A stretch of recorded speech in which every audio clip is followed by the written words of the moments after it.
Hello, Wezatihale, Salvete Omnes. Today I wanted to talk about Old English music, what we know about it, and what we can guess at what we don't know about it. So, obviously, we're confronted with an issue immediately when we talk about Old English music, which is that I don't really think anyone knows what Old English music actually refers to. It's not just the problem of the fact that when we say Old English, we're referring to a 600-year time period from the Adventus Saxonum in about 450 AD, when the Germanic tribes migrated over to England, up until the 1066 Norman conquest, when French became the court language of England. Now, in that time period, which we call the Old English period, there probably was a very consistent tradition of music playing. It was probably accompanied by a harp, at least in its most mainstream form. And it was probably always to the same meter, which we have attested in literature. But that's about as similar as saying American music, which has existed for about 400 years as a concept, has always rhymed and it has always been played to the guitar. Now that is kind of true, but also there are a lot of exceptions. And if you really knew a lot about American music, that might kind of seem like a ridiculous statement. Certainly to us nowadays, where a lot of our American music is not played by the guitar, and to the colonials in 1600s, they didn't even have guitars. So can you really say that American music is played to the guitar? It's a difficult thing to say. There's no better instrument really than the guitar to define what accompanies American music. But I think a lot of Americans would scratch their heads if you said something like American music is accompanied by the guitar.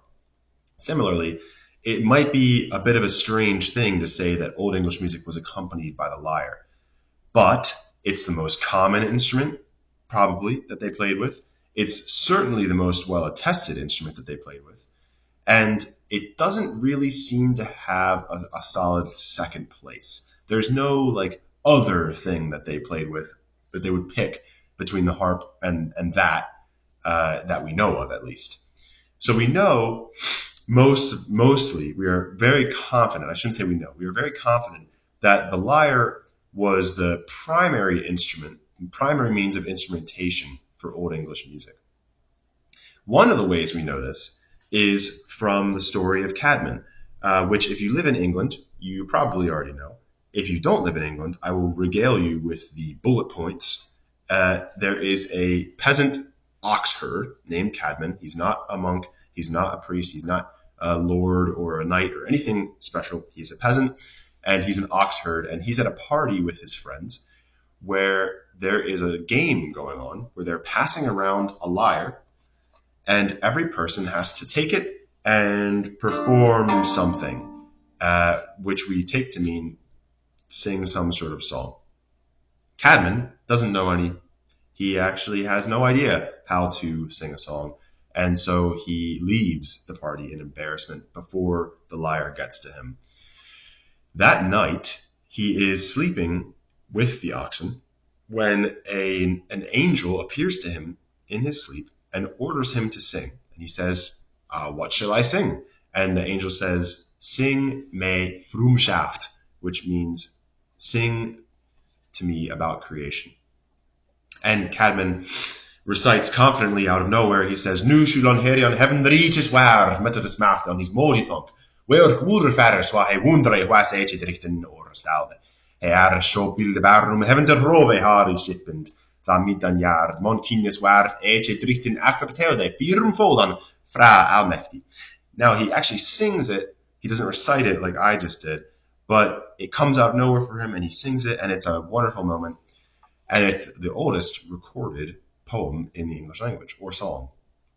Now we take that to mean that the kind of song he performed for the angel is the kind of song that he would have performed at this party, which means that we probably can infer that these kinds of poems, as we call them, like Cadman's hymn, which is what I just recited, were sang to a harp. We have a really interesting parallel passage in Beowulf where Grendel, the villain of the story, is incensed to hear the revelry of Herot, the hall. And he gets mad because he hears how much fun they're having, and that's why he decides to kill everyone. Relatable. But he gets mad, and the sound that is described as kind of causing him to go mad is flude in halle, loudly in the hall, the harpan sway, I should say. Harpan sway, swultosong shopus, the shop, that is the poet, clearly sang. And what did he sing about? Well, he sang about creation and how God made the heavens and earth and made the great plains and, decorated them with leaves and trees. And that's what's going on in this Beowulf passage when Grendel gets mad.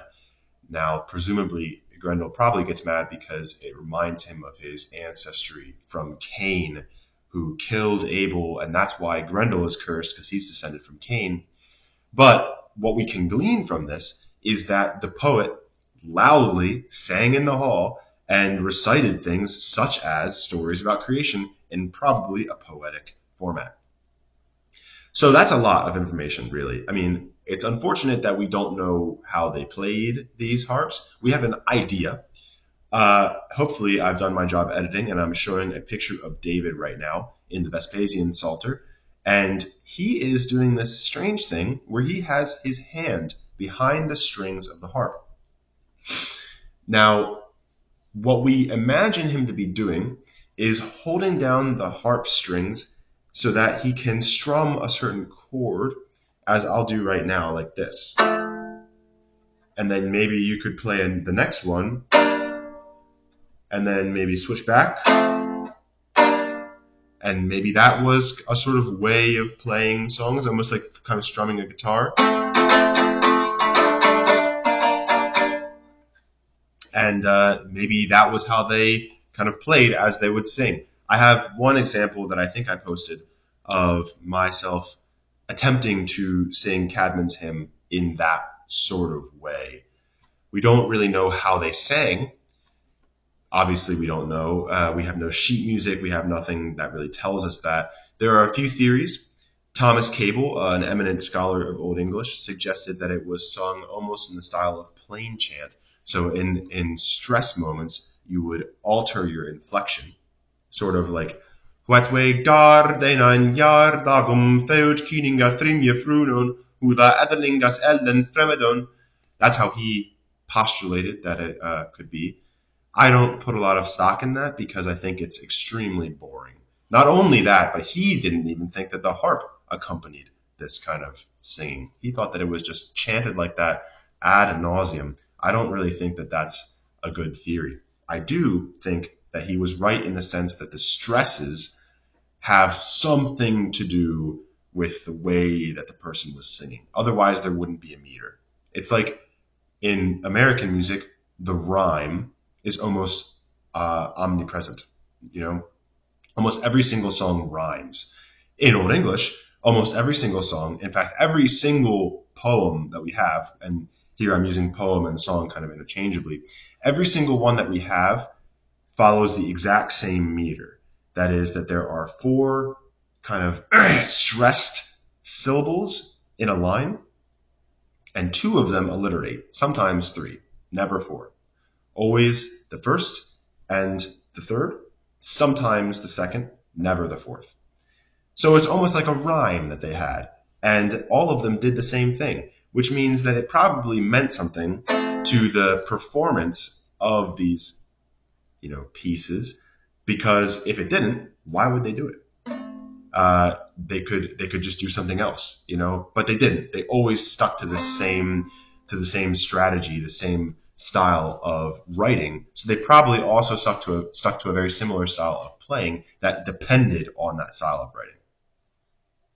Now, how do we tune the lyre? That's, I think, the kind of most ambiguous question because it's so tantalizing. We know that there are 6 strings on this lyre. So how do you tune a 6-stringed lyre? I like tuning mine like that. Um, uh, Benjamin Bagby, who is an excellent musical scholar and one of the probably the premier enactor of Beowulf,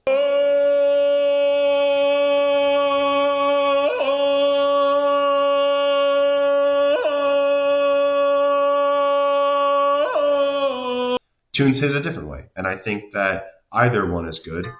I like this one because it reminds me of the way that Finnish kantele players will tune their kanteles when they're performing the Kalevala.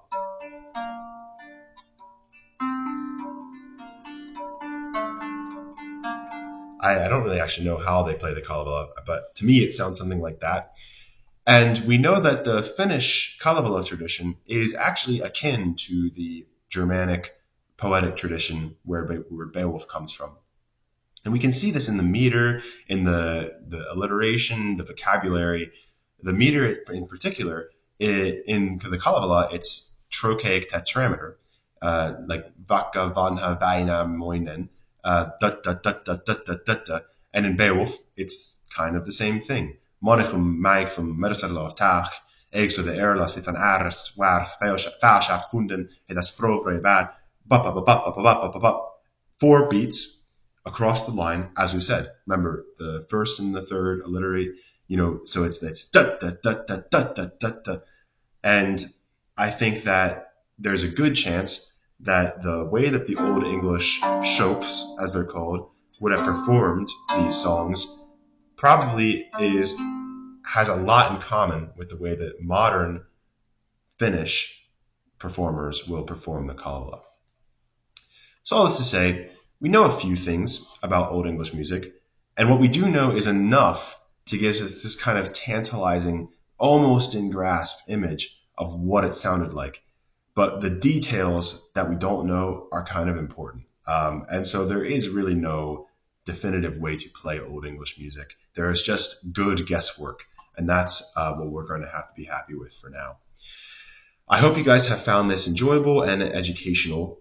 This was just me waffling for a bit about Old English music and what we know about it and what we can guess about what we don't know. See ya!